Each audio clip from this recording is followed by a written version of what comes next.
I ran and ran. I remember retching in an alley, wiping my mouth over and over with the only thing I wore, a ragged, blood-soaked shirt. But after that my mind broke with the guilt and disgust. I must have found my way to the outskirts of the city, to the fields, then to the woods. I don't know how I survived. Don't ask me what I did, because I have few memories of that time.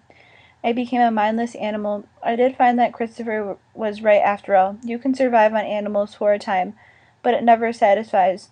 The hunger never is never totally sated. It never leaves you, and it hurts. I know I killed people when I could find them, and anything else when I could not. It was years until my senses began to come back, and I made my way into the world of men again. By that time I was used to the killing, but never to the disgust afterward. As my memory returned, I swore to avenge myself on Christopher, for my mother's sake, for mine. I have followed him for many years. How did you trace him after all that time? Zoe asked. Simon smiled sadly. It was easy, really. I followed reports of certain types of violence, girls disappearing or found mutilated. 3 times I even came face to face with him. I almost had him in London in the 1880s, but he got away. How did you get here? I came over in the 30s. An ocean liner murder reported in the paper tipped me off. I was terribly sick all the way.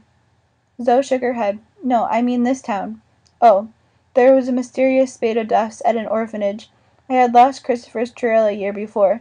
He had left such a disquietingly obvious trail of child pornography. It was as if he were taunting me, but suddenly there was no more evidence. The trail dead-ended just when I was getting close. The orphanage was the first clue since then. I went there. I had trouble at first, but because of my resemblance to Christopher, finally one of the administrators talked to me. I didn't know what story he told, but I said we were separated by the courts, and he'd run away from a foster home. I explained that he wasn't always very truthful, but that if I could just see him, I was sure we could set something straight. But she was kind but firm. This was impossible. He had gone to a home, and without any papers to prove my claim, there was nothing she could do. Why didn't I have my social worker contact her? I don't know what she thought I was up to, but I don't think she believed me one bit. I left as if crushed, but she had invited me into her office so I could go back. I returned that night through a crack in her window frame and read her files. I found out where he was, then I came here. I've been watching him, Zoe. I've seen what he does. You don't want to let him roam free in your town. He drinks their blood, Zoe. Like you? But Zoe, he doesn't have to kill them. Not like that. You never killed anyone? Her eyes were piercing. Simon picked up his shirt and twisted it in his hands. I told you I did. You know I did. Then he grabbed her hand. But I don't have to. I can control it. He doesn't even try. He enjoys the kill. Zoe took the t-shirt from him and smoothed it on her lap. You can control it? Yes, I've done it. I've lulled them into a gentle mist and sipped them slowly, then left them with breath. He didn't mention the times he'd failed, when it had been so long since he'd tasted human blood that he couldn't pull away, and he had fallen into that mist along with his prey, and floated there, awakening ages later with a cold, empty shell in his arms. It was always more satisfying to the end, and he'd often wondered if his kind fed as much upon the dying as upon the blood. Christopher seemed to relish it more than the blood. What about the crucifix? Zoe asked. Was it hurting you? Oh no. He rubbed at his arm guiltily, as if it itched, an excuse to avert his eyes. Just an old wives' tale. You can't believe everything you read. It was tasteless, that's all. What's wrong with me? He wondered. I thought I'd decided to trust her. Still, it felt frighteningly stupid to give someone a weapon against him. Simon, Zoe touched his arm. Where are your fangs? She looked as if she pitied him. Did she still think him a mad, hungry boy from the streets? They can't just appear. They have to be stimulated by the smell of the promise of blood. Shall I show you? He asked jokingly. He reached for her and saw a spark of fear in her eyes. It excited him and urged him on. Ah, she believes just a little, he thought. Yet she folded into him and laid her head on his shoulder.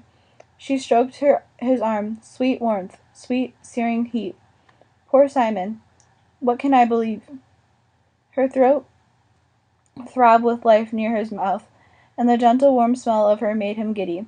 He fought it briefly, but it was no good. She was too near, too inviting. The fangs slid from their sheaths. Believe this, he whispered, and kissed her neck softly. And this, and this.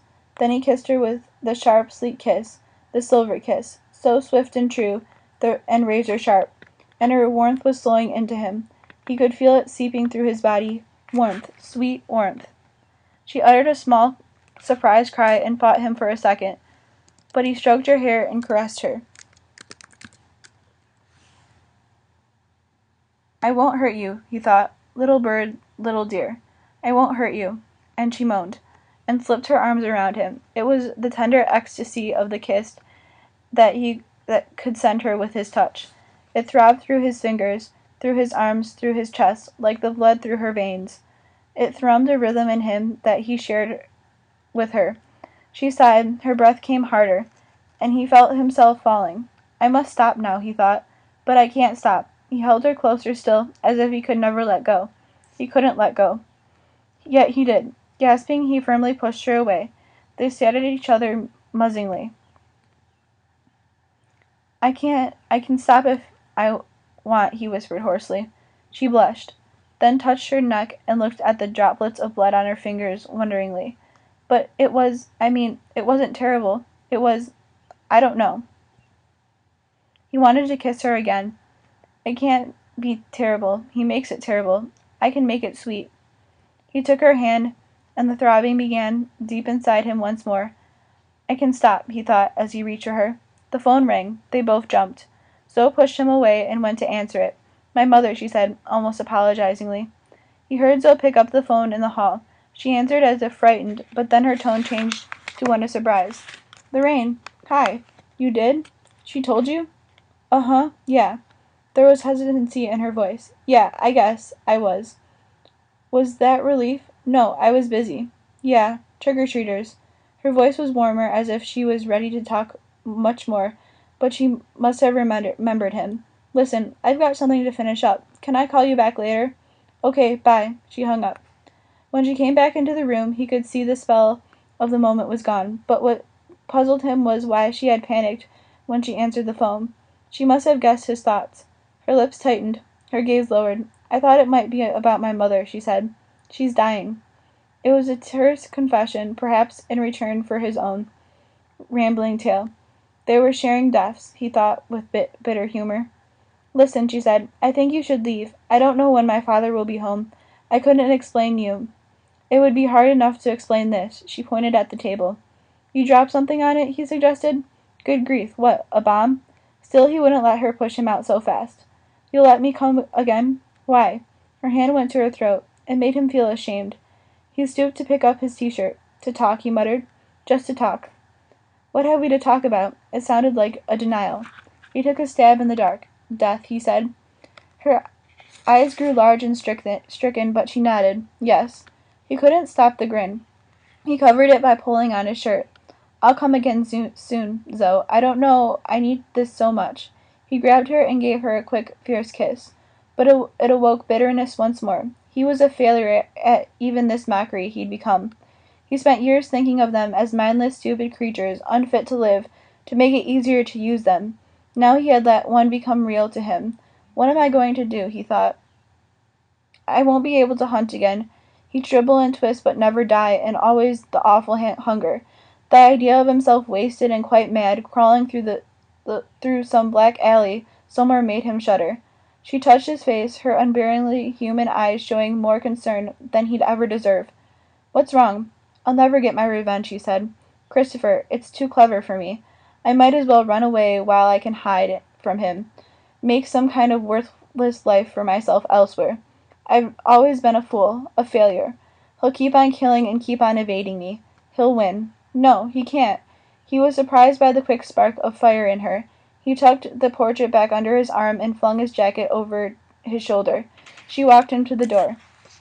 He will win, you know, because even if I kill him, I'll go on living endlessly, futilely, hating every unnatural second.